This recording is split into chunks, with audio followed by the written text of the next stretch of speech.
they also have a job in their hands now to get 500 SNAs into the system by September. So I mean, this is part of the problem, is that the reallocation was going to help with that demand. And because it has been so badly handled, they've basically undermined the entire system now.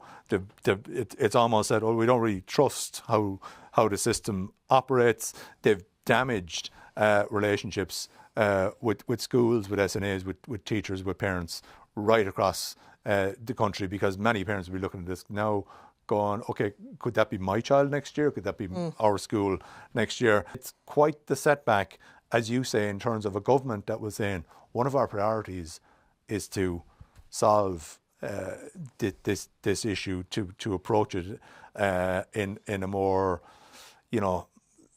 round table view type of thinking, one that is more child focused. Yeah, child centred. Yeah.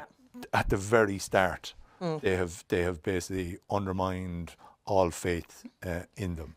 Rocky start for our new Minister for Education, who was already coming. And by the way, no apology from her. I listened carefully to what she was been saying. We did get an apology from the SecGen of the department at the Public Accounts Committee today. When last I checked, people elected the minister, and the minister is the one who went up to Horace Nuachtaráin and got the seal of office. She's already come in for criticism over the rollout of the school building programme, which again, that's a politically sensitive issue.